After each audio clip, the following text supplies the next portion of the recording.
Hey, how are you doing? Let's have a conversation about how the flow of information impacts an organization's operations. Please join me on this journey of knowledge dissemination. Enjoy the video. When you hear the word burnout, what image comes to mind? Perhaps you immediately think about a time during which you felt exactly that. Maybe there's a physiological response, such as a slight increase in your heartbeat. In this video, I'm going to talk about the many ways this subject impacts people. Of course, my particular spin on this would be to examine burnout as it relates to knowledge management. Here is a preview of what's to come. 1. IT workers in higher ed. 2. Arianna Huffington, her story. 3. Moodle report, workplace behaviors. 4. Inverted management pyramid. 5. Robert Half, its findings. 6. APA, American Psychological Association, negative experiences due to government policy changes. 7. APA again, more numbers. 8. The interview guys. 9. The Journal of International Medical Research definition for burnout. 10. Impact of work schedule quality. 11. Office of U.S. Surgeon General 5 Essentials Framework.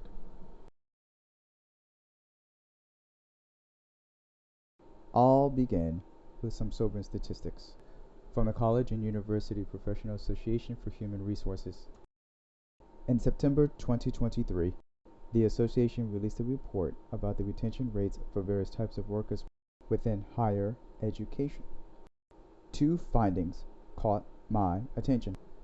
The first was that at least 51% of IT workers surveyed indicated that they were at least somewhat likely to search for other employment within the next 12 months.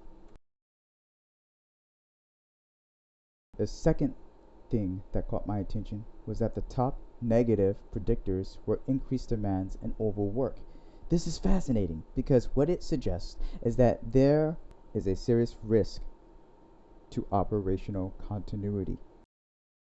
Imagine that such undocumented knowledge could walk out that door, could be unavailable simply because someone is burned out.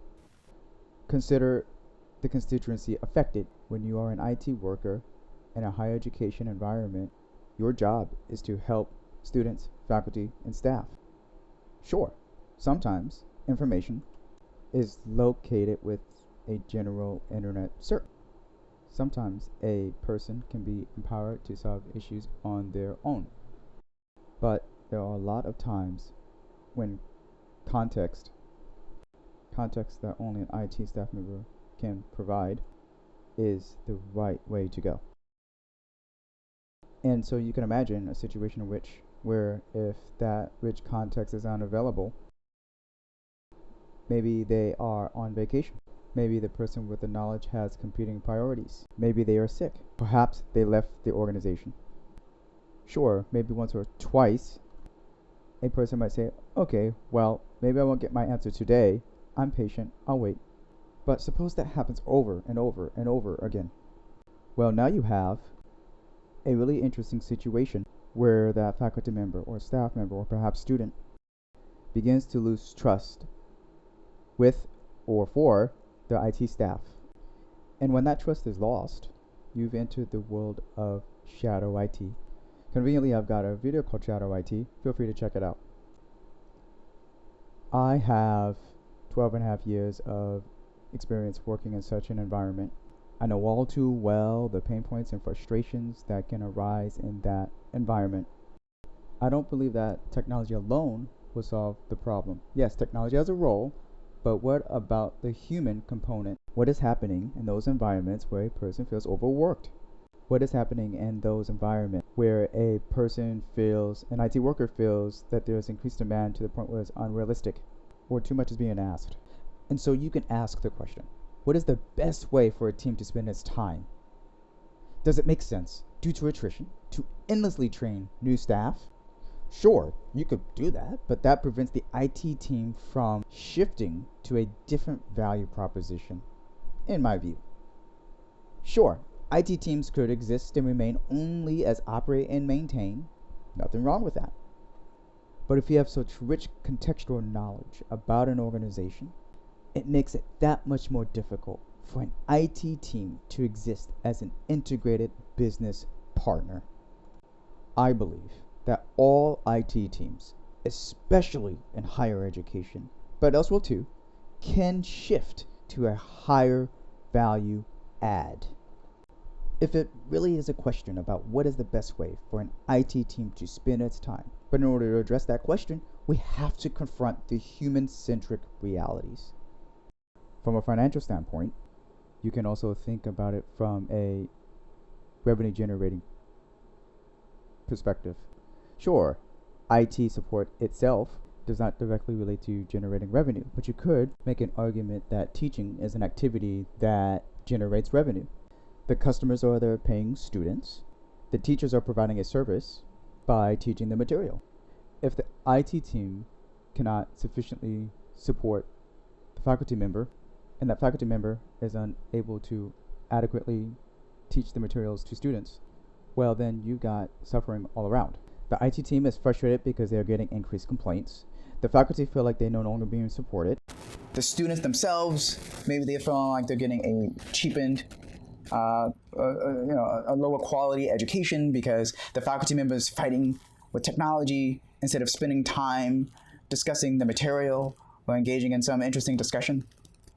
So it's really multifaceted when you think about the risks of burnout, when you think about the frustrations that exist amongst the IT staff. Okay, let's step outside the realm of higher education. Some of you might be familiar with Arianna Huffington. Here was a very brief insight into her story. Arianna, thank you so much for having us in your beautiful home. You've had such an incredible year. Founder and CEO of Thrive Global, which you're running now. You also, of course, years ago founded the Huffington Post. You've been a power player in business for decades. In 2007, you almost died. What happened and how did it change your career trajectory? So in 2007, I collapsed from exhaustion, sleep deprivation, burnout, hit my head on my desk, broke my cheekbone. And as I went from doctor to doctor, from MRI to echocardiogram to find out what was wrong with me, I was actually diagnosed with burnout, which in 2007 wasn't a term that was much in use. But that's what changed my life, not just in terms of how I changed my daily habits, but in terms of how I wanted to change the culture, because I realized that we're all suffering under this collective delusion that in order to be successful, in order to achieve, we did not have the luxury, as it was seen, to take care of ourselves. And the science is so contradictory. The truth is that the more we take care of ourselves, the more creative we are, the more effective we are, the more successful we are. But changing the culture has not been easy. And by 2016, I realized that I didn't just want to continue raise awareness about these issues, which I could have done through a media company. I wanted to help people change behavior. And for that, I needed to build a behavior change technology company. So I left the Huffington Post and launched Thrive. So what's so interesting to me about this moment of 2007 and this aha moment you had is that it's much easier to think about health when you already have wealth and success. And in order to achieve the success that you did with Huffington Post, maybe you had to be a workaholic. And I wonder if in retrospect, you feel like you could have even gotten to that place of success without running yourself ragged. 1,000% yes. And probably even more so, however we define success. And now we have so much data and so much science that in fact we are more effective when we give ourselves time to recharge. Was it hard for you to retrain yourself? I mean, it was one thing to see all the data and another thing to actually change the way you lived your life. Absolutely, it's hard. It's hard. I mean, it's hard for young people right now. Even though the culture is changing, even now you now have Silicon Valley CEOs competing with each other about how much sleep they got and how much deep sleep and how much REM sleep and wearing their Aura rings, which I'm wearing. So that would have been impossible to imagine in 2007. But despite that, especially for younger people starting in their career, there is still the fear that if they take time to recharge and take care of themselves, they're going to be left behind. And I want to tell everybody listening, it is not true. Arianna is far from alone. In January 2025, Moodle released a report on workplace behaviors and employee learning experiences from U.S. employees. Consider these startling findings. 2/3 of American employees today are experiencing some sort of burnout. And this is driven by the following: feeling like they have more work to complete than the time to do it. 24% said that. Not having enough resources or the right tools to do their job properly. 24% said that. A perception of a poor economy, which is impacting their well-being at work. 20% said that. Taking on too much work due to labor shortages in their industry. 19% said that. Also, they're worried about how AI will impact their role. 13% said that. So there are parallels for other types of workers. This is not limited to just IT staff or higher education, as I'm sure many of you could have easily surmised. It is refreshing that Arianna, in her story, she allowed herself to be vulnerable as a leader. I think that's commendable. The Moodle report provides a fascinating reality check by quantifying the scope of the issue, as I just articulated a moment ago.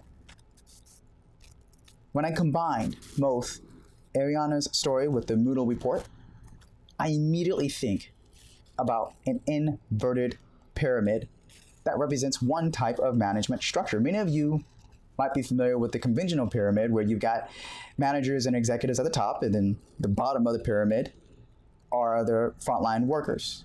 And then outside, you maybe have your customers. And that's fine, right? That's a good way of looking at it.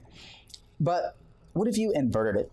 What if you turn it upside down, where at the top are customers, and then underneath the customers are your frontline employees, and then you got your supervisors, middle managers, vice presidents, executives?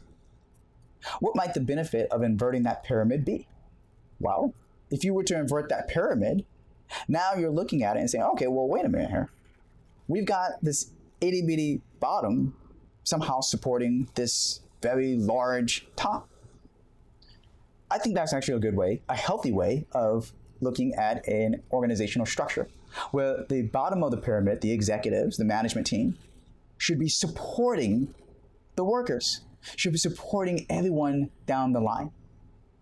And when you look at it from that angle, you can then appropriately pose the question: how might these individuals, the executives, the CEOs, vice presidents, middle manager, how might they support their workforce so that they can deliver a value add for their customers?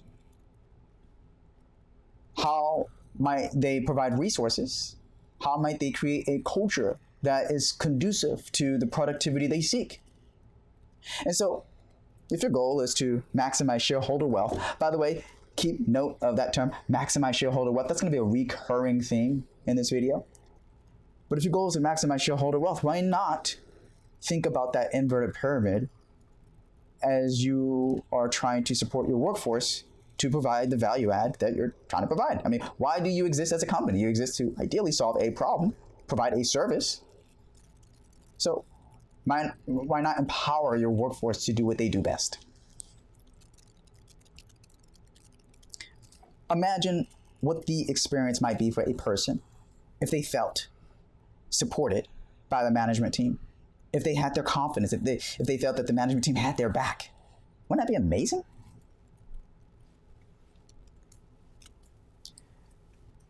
Management consulting firm Robert Half has its own findings. Joining us to discuss is Shannon Edlinger from management consulting company Robert Half. Shannon, thanks for being here today. Thank you so much for having me. Great to see you. You as well. So burnout is something we talk about a lot. It's a buzzword. People have heard of this, but what are some of the signs of burnout? That's a great question. And it should be such a talked about topic in today's market.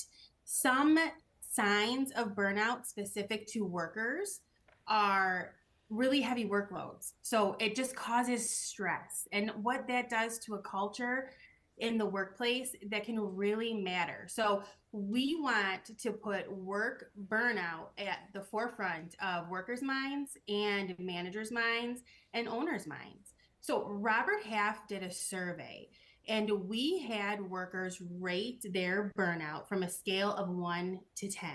And what we found is that 1/3 of those workers are reporting their burnout level at a 7 or higher. So we're seeing an increased level of burnout specific to today's market. Now, interestingly enough, there are 3 top factors that are associated with burnout per Robert Half's results. 56% of workers are reporting that their burnout is a cause of very heavy workloads, whether they've always had a heavy workload or maybe have had additional projects or assignments put on their desk with heavy deadlines. And then split even, coming in at 41% each, we have really poor communication and managerial support alongside of a poor culture and maybe that quote unquote toxic work environment. So Robert Half's survey found that burnout is top of mind, and it's affecting more workers than we probably thought. The American Psychological Association was referenced in the Chiron, aka banner, when it revealed that 80% of employees were at risk for burnout. Here is what else the APA has to say on this topic. Wow, I mean, look at this graph. This is remarkable. 75% of workers with at least one negative experience at work indicated that government policy changes drastically affected their role. And we can look through all the different components of this graph from the APA. Lack of interest, motivation, emotional exhaustion. Look at that desire to quit number. 21%, 1 in 5. Desire to quit because they believe that government policy has resulted in negative experiences in their workplace. I think that's intriguing because, look, you don't necessarily have to be a government agency to be impacted by government policy. There are many companies who contract with the government. There are many companies that just benefit from maybe regulation or maybe not benefit from regulation. So the connection to government policy to an organization or corporation is perhaps wider than you might initially think. I'd be curious to know which clients of Robert Half take to heart those findings. Have they taken it as an opportunity to reflect and think about how they can better empower their workforce to deliver that higher value add? The APA graphic about the jobs who are affected by the government is fascinating. And not to get too political, but I can't help but think about taxpayer dollars and how much they may be involved, especially for those organizations that do contract with the government. Imagine the unnecessary increased expenditures because of knowledge attrition. Again, because workers are stressed. That 1 in 5 number indicating their desire to quit is not limited to non-government workforce. I mean, if you're dealing with a rich, contextualized environment, you want those workers. But when they leave, right? If you're a government contractor, you got to recreate that knowledge. You got to spend more time. Perhaps the work is of lower quality, maybe not fully at the scope that was initially drawn up. There are a lot of downside impact. And so if you're a taxpayer, you got to ask your question, what are you getting for your money? And, probably don't want your money being used irresponsibly, right? I just thought that was an interesting side note, but I digress. Let's take a trip across the pond for a wider perspective. But in general, in the working world, are people more stressed today or less when you compare to, say, pre-pandemic? The levels are actually higher, Sally. Right now, there was some research done last year and this year that's showing that stress levels globally, not just for working people, but for everybody, are higher than pre-pandemic levels. They haven't gone down yet. And people's mental health and well-being is also down, unfortunately, for a variety of reasons. Talk us through the reasons why then. Some of it is the global uncertainty that exists right now in terms of the economics, and we're hearing about conflicts and stuff. Some of the stress is linked to work, especially around remote work and hybrid working. People, there's, when you're working remotely, the stress levels are a little higher than if you're in the office because you may have more problems. It may be difficult to solve problems. You've got less collaboration, perhaps. You're also dealing with home pressures more than you would if you were in the office. You may not be getting the support you needed or the resources that you need. So a lot of reasons, but the stress levels are higher across the board. Wow. That was from April 2024. I'm going to revisit the APA for another report, this one from 2023. 55% of workers strongly or somewhat agreed that their employer thinks their workplace environment is a lot mentally healthier than it actually is. And 43% reported worrying that if they told their employer about a mental health condition, it would have a negative impact on them in the workplace. 77% of workers reported experiencing work-related stress in the last month. Further, 57% indicated experiencing negative impacts because of work-related stress that are sometimes associated with workplace burnout. These include emotional exhaustion, 31% indicated that. Didn't feel motivated to do their very best, 26% indicated that. A desire to keep to themselves, 25% indicated that. A desire to quit, 23% indicated that. Lower productivity, 20% indicated that. Irritability or anger with coworkers and customers, 19% indicated that. Feelings of being ineffective, 18% indicated that. To get a better understanding of the consequences, here is a graphic that illustrates the differences between a healthy and toxic workplace. Wow, look at that. I mean, we can definitely see a difference between a healthy and a toxic workplace. It is shocking how many people indicate that they've got it's shocking but not surprising how many people indicate they have poor mental health as a result of toxic workplace. So this idea that, just suck it up and keep your head down and ignore it. No, it really does affect people. Let's quantify this or think about it in a different way. for those who might be thinking, oh, this is just in the minds of workers. It's a personal problem. Organizations should not care. Okay, let's think about it this way. All organizations have a balance sheet. Most have a line item called intangible assets. Now, where do you suppose intangible assets come from? Okay, bear with me here. For those who are non-accounting majors, bear with me here. So when you think of intangible assets, right, that's your brand, that is your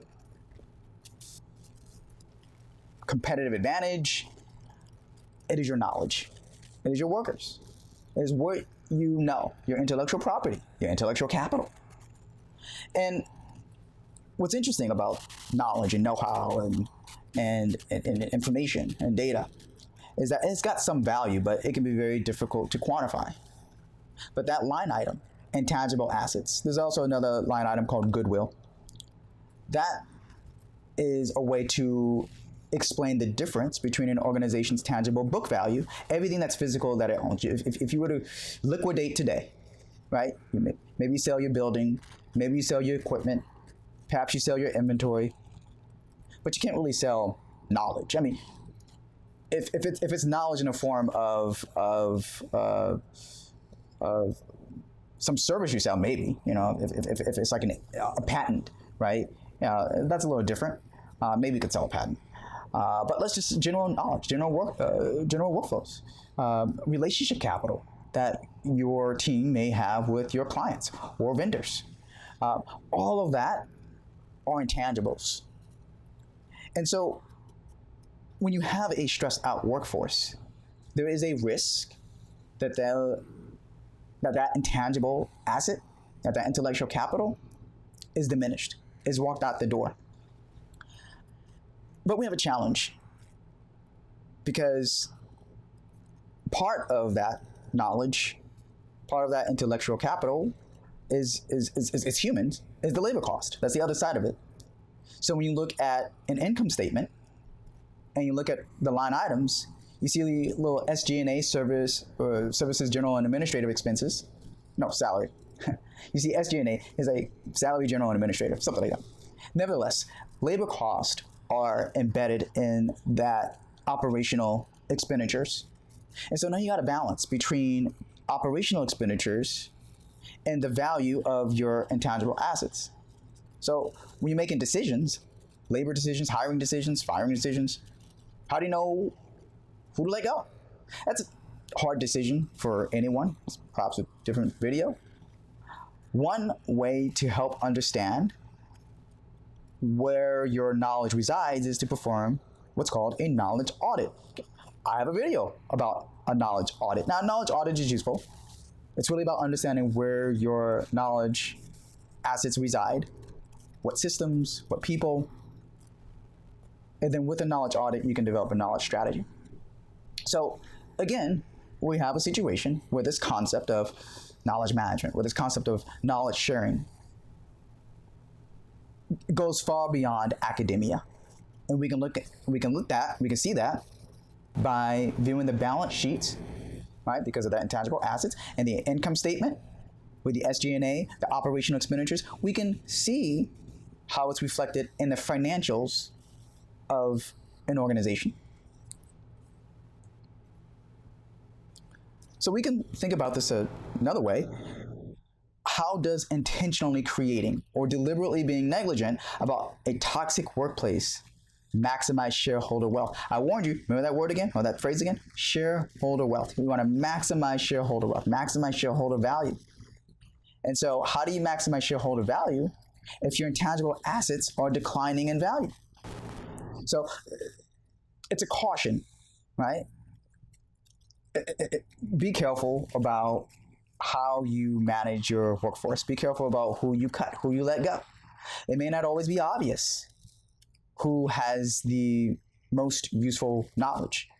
It just may not be obvious. You may not know for some time until it's too late, right? Maybe you lay off this one person or a group of people, and perhaps you'll operate on fumes for a while, but then eventually you'll struggle to identify why exactly you can no longer innovate or be as responsive to competitive threats as you once were. Because it's not just the knowledge, although that's important, it's also the relationships that allow the seamless transfer of that knowledge from one individual to another individual, or it allows for that knowledge to be accessible. A core part of being intentional about knowledge management is to ensure that the right information is available and accessible to the right person at the right time. And so if you're irresponsible about how you treat your workforce, if you're irresponsible about the quality of the workplace, if it's toxic versus healthy, that gets shut down very quickly. And oh, by the way, people remember, if people are looking at their colleagues and seeing that they're being treated disrespectfully, that the organization really doesn't care about them, that's a very quick way for a worker to now, in their minds, have an incentive to engage in knowledge hoarding, to shut down, to think that, oh my goodness, if I share what I know, the organization is going to think that they don't need me, so they're going to let me go. Because they're just looking at the income statement, they're just looking at the labor cost without being appreciative of the intangible asset that is hidden, that's embedded. So thinking about that inverted pyramid can help mitigate that risk. The reason it helps mitigate that risk is because it will prompt management, executives to have a conversation, to sit down with their workforce, determine what their needs are, what are the pain points. The consequences of burnout can easily lead to both quiet quitting and quiet cracking. But it's also not business as usual either. A new workplace trend is quietly taking hold of offices across the U.S., and it's raising red flags for both employees and employers. It's called quiet cracking, and experts say it's a subtle sign that something deeper might be wrong at work. I want to bring in Queen City News Chief Business Correspondent Taylor Young. Taylor, we've talked about quiet quitting on the show before. What is quiet cracking? Yeah, so I think the biggest difference here is quiet quitting, which really took off in 2023 as like a buzzword. Right.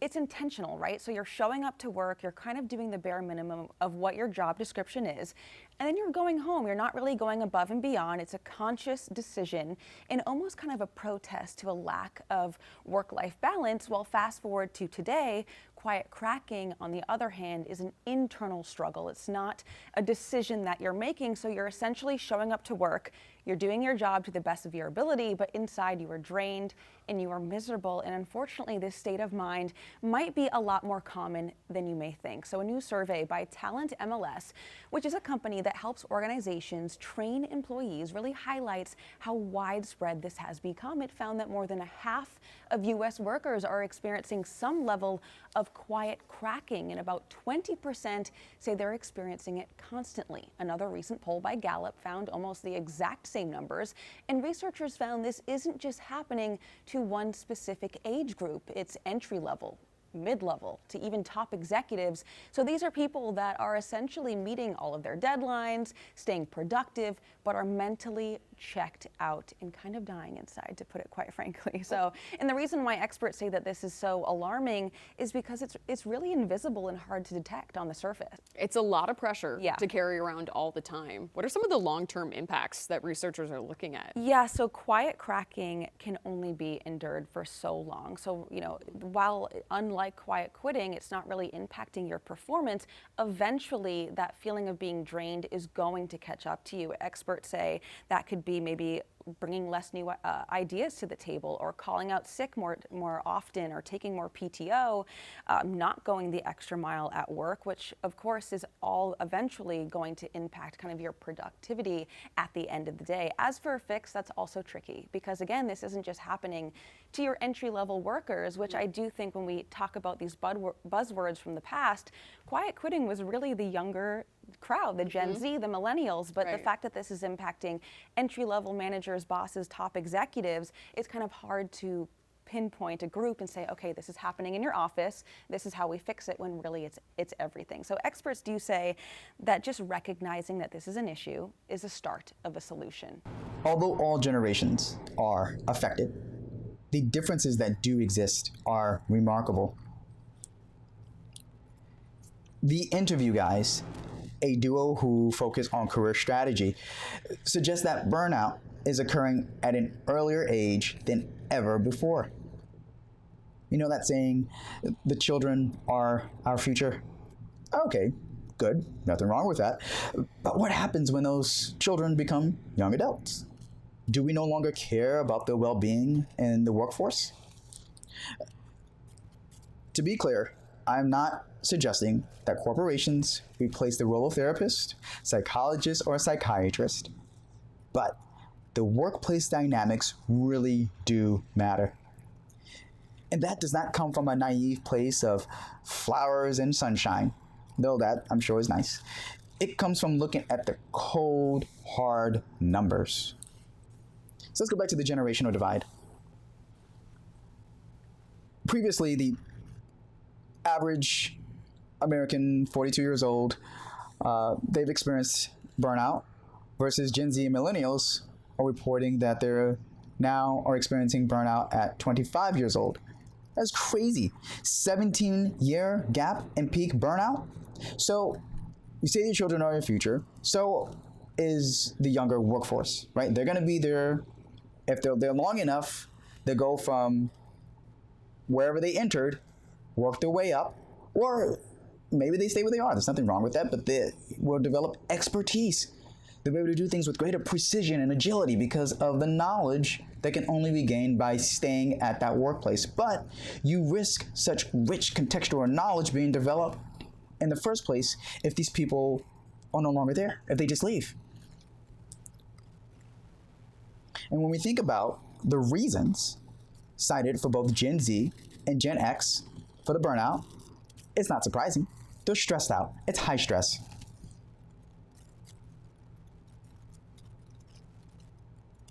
Let's think about where the burnout happens. So the tech industry is the top choice, 82%. And that's not too surprising. When you think of the tech industry, you got artificial intelligence, you've got competition, perhaps workforce concerns in terms of getting enough workers who have the skill and know-how to that these organizations are looking for. That's understandable. Typical usual suspects, the service industry, healthcare, very demanding jobs.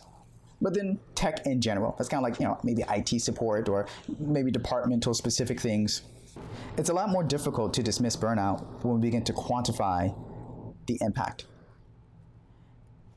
Why is it important to quantify? Well, there are 322 billion reasons why. According to the interview guys, the annual impact to U.S. businesses is $322 billion in lost productivity. That is shocking. That is unfortunate. It's very clear that this is not just an academic thing. It is very clear that this is not limited to a specific sector or type of worker. It affects everybody, which is why I talked about accounting terms, which is why I talked about the intangible assets on a balance sheet, and I talked about the operational expenses, SG&A, on an income statement. It really does matter. And even if you can't directly quantify it, you can most certainly understand the impact that it has. The bottom line is that burnout affects, wait for it, the bottom line, right? The bottom line is that burnout affects the bottom line. Right? Wow, mind blown. Who would have thunk it? Do you remember Arianna Huffington's story earlier? Well, what happens when a neurologist experiences something similar? Check this out. Joining us now, Dr. Romy Mushtaq, and she is a neurologist and national best-selling author of the new book, The Busy Brain Cure, the 8-week plan to find focus, tame anxiety, and sleep again. Dr. Romy, let's get into it because this is something that affects so many people, so many employees. I know you had a personal experience that made you interested in this topic. Tell us about it. Morgan, Vicki, thank you for having me. In 2008, I was like every one of your other viewers, success-driven professional, doctor, researcher, professor, and I learned firsthand that the chronic stress can actually cause disease, and chronic stress can actually kill you. It nearly killed me. In 2010, I ended up in life-saving surgery and woke up in the hospital realizing, Vicki and Morgan, nothing I learned in medical school is going to help me now. So I ended up on a global healing journey and started to research this in the workplace. And today I'm here with what I hope is a solution that will help somebody else. But to be clear, you ended up in the hospital because of stress. Because chronic stress led to achalasia and precancerous lesions. Absolutely. Wow. Dr. Romy, you've done the research, you've had this personal awakening and experience. Help people sort of understand the difference between burnout, this condition, versus occasional stress. I mean, we all get stressed at work, but burnout is serious. What are the symptoms? Yeah, you know, feeling a little exhausted or cynical, like you were saying, this burnout, we did research in 17,000 people who took the busy brain test so we could see what chronic stress and burnout was doing. We called the results the busy brain.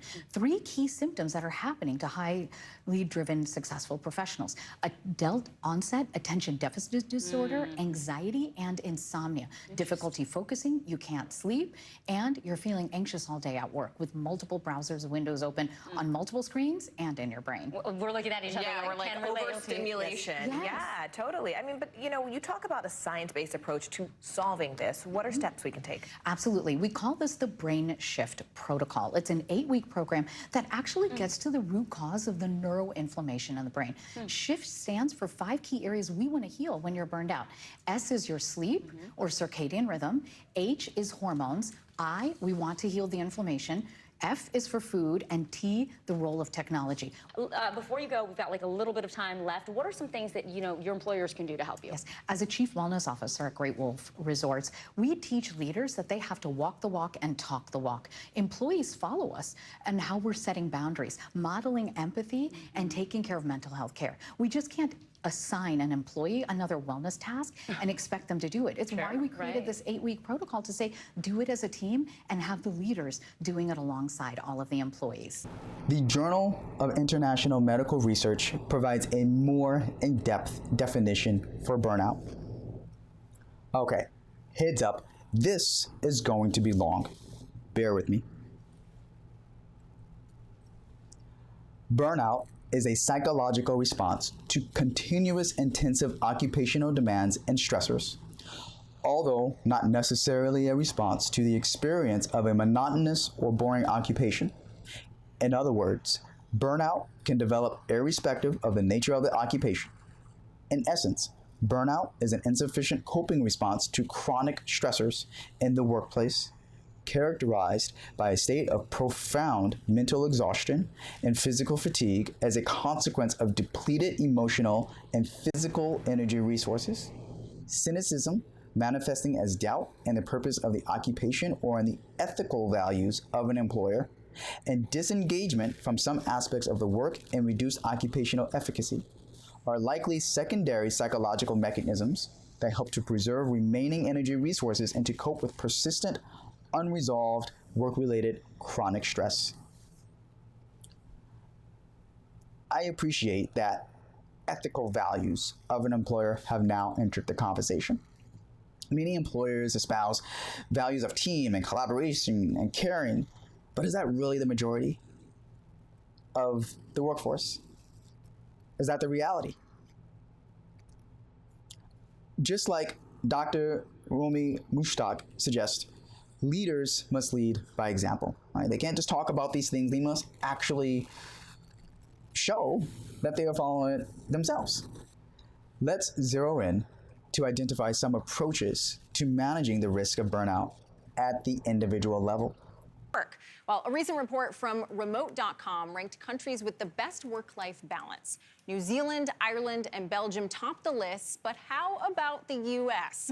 Out of 63 countries ranked, we came in at 59. That's not good. During the first quarter of the year, career site Glassdoor saw a 32% increase in job reviews mentioning burnout compared to last year. It's the highest it's been since they began tracking this back in 2016. So how can we find a better work-life balance? Maisha Wynn is a lifestyle contributor and author of The Winning Way, and she joins us now. Welcome, Maisha. So good to have you with us. Hey, Kelly. Hey, Nancy. Happy Winning Wellness Wednesday. Ooh, I love that. Winning Wellness Wednesday. Okay, I feel like this is like my personal therapy segment because I do not have work-life balance. I think no one in this industry does. So how can we better manage our time to achieve that?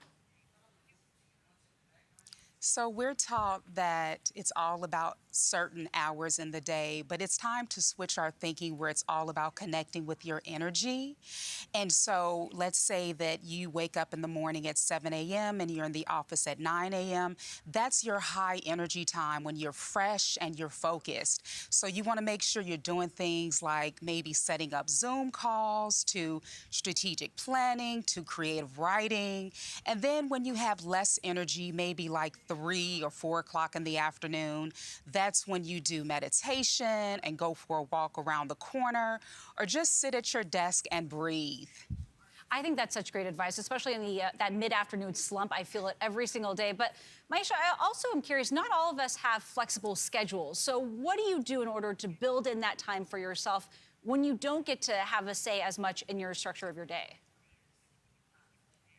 Absolutely. You know, it's all about building micro routines. That's where you are really focusing on things that can bring you joy, where you might not be able to get away from your desk. So for me, I enjoy doodling. For others, it might be listening to your favorite podcast or listening to Beyonce or Taylor Swift on your phone.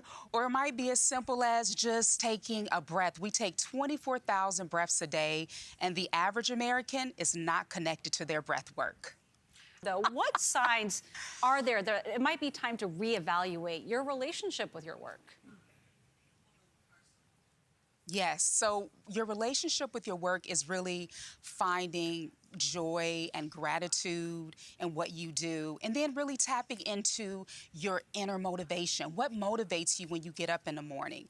Adding your motivation with your value would add more joy and happiness in your life. Maisha Wynn is onto something when she speaks about the qualitative nature of a person's schedule. In 2025, Gallup released numbers that show some concerning differences about the experiences for different types of workers. So let's first consider that most U.S. employees do not have high-quality work schedules. Concerning, but perhaps not too surprising. Let's go a little deeper. Let's understand the breakdown between the different types of employment, full-time versus part-time. We can even look at breakdown by education.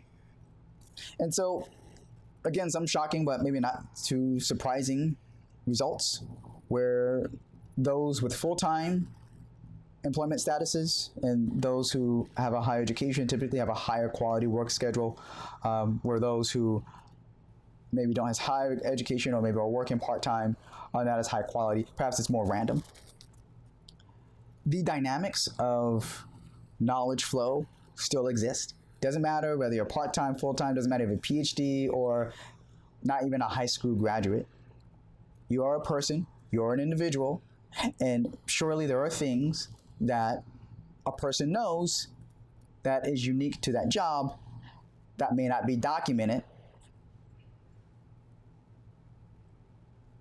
When we look at the scheduling quality and well-being, we can clearly see the job satisfaction, life satisfaction, and happiness are impacted.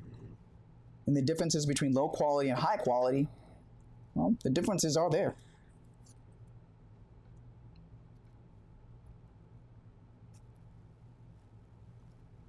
We can go further. We can see how often job demands interfere with the personal life. Why is that important? Well, the reality is that when a person is on the job, yeah, I mean, they may be professional, and many people can mentally compartmentalize and separate their work life from the personal life, but the reality is that a lot of times it leaks over. Sometimes people take their work home with them. Sometimes people take their home with them to work. So it maybe doesn't always leave the mind, and so they're distracted. To be sure, I don't mean distracted in the sense that they cannot do their job. Many people can, but it is on their mind because they're people, they're human.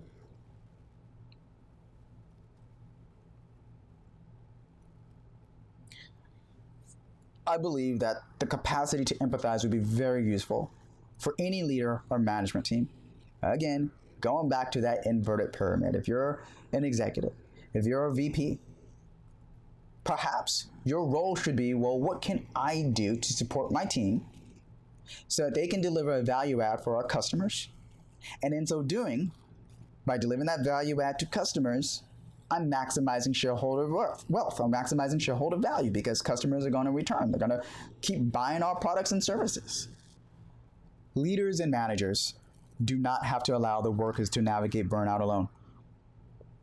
Career coach Joe Zizinkowski shares his perspective. So, what are the common signs that someone is experiencing burnout?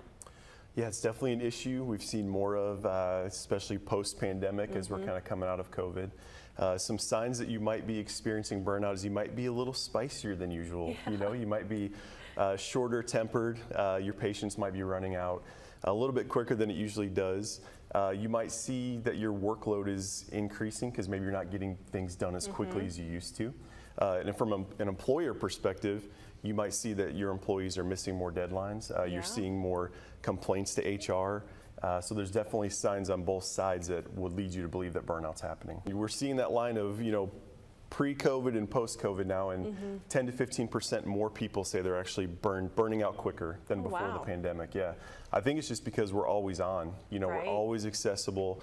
You used to, back in my day, I'm much older than you, but could go to work, come home and kind of leave it separate. But now you're just, our phones are always on. We're constantly, you know, being reached outside of office hours. And I think that's what's led to even more burnout. And it's been proven with a lot of research. From an employer perspective, I think it's about just listening to your people, not skipping those one-on-one meetings, even though we all have way too many meetings, but making sure you're being heard, you know, you're letting your people be heard. And then also putting in place not so much like Yoga Wednesday or Pizza Friday, but maybe some mental health services or things that your employees actually need to feel better about their jobs. Continuing with the theme of, hey, all of us workers are in this together. Consider this framework developed by the U.S. Department of Health and Human Services. 5 essentials for workplace mental health and well-being. I think this is pretty awesome. We got all the different components: protection from harm, connection, community, work-life harmony, mattering at work, opportunity for growth.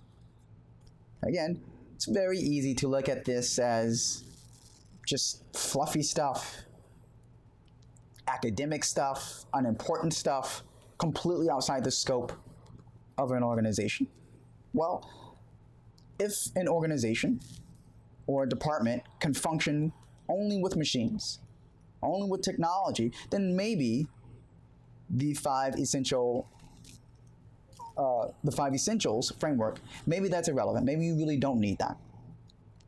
But I would argue that anywhere where there is a human, you have to necessarily be cognizant of the human element. And sure, different people operate differently. Different people have different sensitivities, sensibilities, and different needs. But ultimately, they are human. They are driven by a lot of different things. We think of the neurological impact. We think of the think of the prefrontal cortex and the amygdala and the risk-reward center. We think of all these different things that goes on in the side of people. You could probably assume that at the bare minimum, people want to be respected. They want to be valued. They want to know that, okay, they're doing something of value. Otherwise, why are they there? Why don't they just go someplace else? And to be sure, this is not limited to those who are seeking advancement or promotion, right? Even if a person is perfectly content doing their job day in and day out, that's fine, but just what about being respected? I think that's a low bar, but it's unfortunately not every organization clears such a low bar. But let's be honest, this stuff is easy to understand, but difficult to execute. Why is it difficult? Because it requires intentionality. It requires a little dose of humbleness and humility. It requires management, right? as fancy as some of their education may be, it requires them to realize that they don't have all the answers. And maybe a frontline person has a better solution, has a better perspective on what it takes to serve that customer, to serve that client, more than an executive. Maybe. It's a different perspective. I'm not narking on management or executives. They provide a value add. They've got a lot of stressors in their jobs too. They're getting hammered by shareholders, regulators. How are they going to navigate it? They've got challenges, absolutely. And so this is why, ideally, a functioning organization finds a way to navigate all of those worlds, right? The world of the executive, the world of the middle manager, the world of the frontline worker. And if you can do that, just imagine the competitive advantage that you can establish. I mean, these days, how difficult is it to replicate your technology? Sure, you got some proprietary stuff, but even that can be reverse engineered. So you want to talk about competitive advantages, economic moats, right? What's the one thing that is so difficult to replicate, but is right in your face? Your people, your workforce. But again, it requires intentionality. It requires repetition. You have to keep at it. You got to be persistent. In addition, of course, to maybe technology, to maybe your market share, to other things that provide a competitive advantage. So when we think about environments that are conducive to the well-being, and by consequence, knowledge sharing, we think of these initiatives, these activities, not merely to be nice. It truly is part, or should be part, of a strategy to fully leverage human capital. If you want it to get really simple, essentially it boils down to don't be a jerk and recognize that people are people, right? If you want to get really simple, very blunt, very bold, don't be a jerk, recognize that people are people.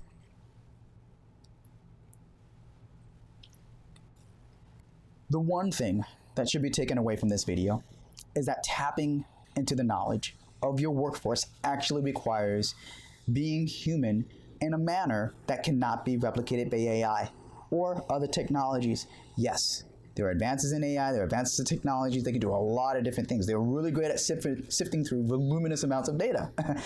But you cannot forget the human component. It demands recognizing that profits and people are not mutually exclusive.